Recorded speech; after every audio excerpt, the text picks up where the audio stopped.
We take a monthly look at livestock prices and what's happening in the livestock markets with the team from PGG Wrightson. Today it's the turn of Joe Higgins, who's the Mid-South Canterbury livestock manager. Joe, before we talk about livestock, talk to me about the flood recovery in Mid-Canterbury. How's it going? Yeah, well, the flood was probably been a month ago now, Jamie, since that happened, and it's just progressing. Certainly the areas that got hit bad, it's going to take quite a while. It'll be, some of those gorges in the Mid-Canterbury area in particular, where it's really bad. They'll be still sorting that out right through till November, December, really, before they get on top of that.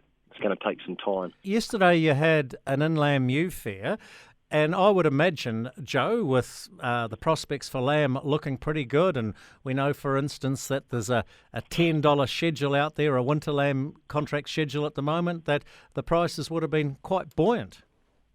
Yeah, well, the inland ewe fair is now sort of a bit of a thing of the past, really. I could be wrong on this, but I think it's the only one in the South Island we have. And probably 10, 15 years ago, between Mid and South Canterbury used to have two sales, and between the two of them we had 20,000 sheep. Yesterday we mustered up 4,000.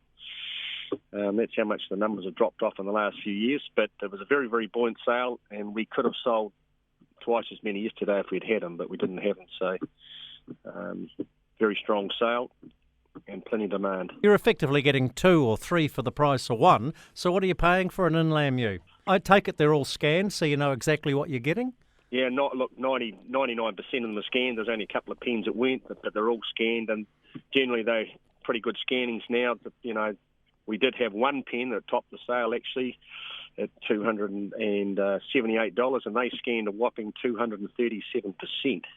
Good luck lambing those ones. There'll be a few triplets there. All right, so what are you seeing in store prices at the moment around the place? Yeah, well, it's certainly strengthened in the last month. We've sort of got through the bulk of the season now, especially for the cattle. The big thing with the cattle is there's been a backlog of space. You just haven't been able to get space probably since the new year, really, right through till come the end of May, and we've got past that point now, so the space has eased up, and with that the schedules have started to lift, and it's just been a flow-on effect, really. So, and I don't want to put words in people's mouths or anything, but I think we'll see $6 later in the year for beef. And lamb, as you mentioned, there's $10 out there already. I'm not saying that's going to stay there that long, but that's certainly a big lift from where it was last year. That'll be $2 above where we were last year, or very close to it, per K, which makes a big difference. A 20K lamb, and you multiply it by two, that's $40 up on what it was this time last year, So that's where the market is. Yeah, it's a great margin. What's your gut feel? You talked about $6 for beef. What's your gut feel for lamb once we get into the season? $7 or $8 is not out of reach, is it? Oh, we'll get the $10 in the spring, as you said, but it'll be short-lived. But I think it'll certainly sit in the nines for quite a while. And I wouldn't mind betting when the season opens up next year. And this is just, this is just gut feeling, as you said, will be in the nines again when it opens up in October, I'd say, for the new season. And probably time we get to Christmas, it'll be, I think we'll be in the late eights, something like that, I'd imagine. Gee, well, there you go. I was being a bit conservative at my 7 or 8. That's great news. And just to finish on, because there's not many of these days, a dog sale. There's one in Mayfield in Mid-Canterbury tomorrow. Now, a dog is truly man or woman's best friend, because I think the top ones go for 10 grand or more. But when you consider their working life, and it might be 7, 8, 9 years or something like that, they're cheap. They're cheap as chips. They're man's best friend. Yeah, you're dead right, Jamie. This sale's been going, actually, it's the 65th sale, so it's been going for a number of years. It's held in Mayfield, Mid-Canterbury, and it's actually grown in the last few years.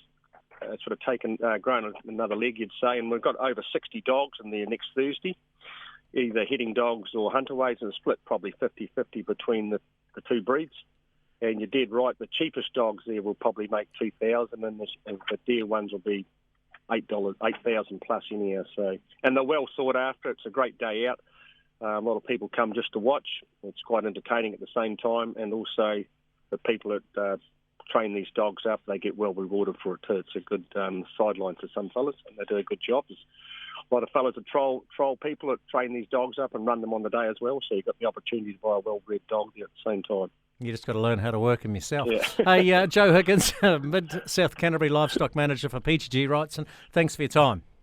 Good on you, Jamie. Thank you.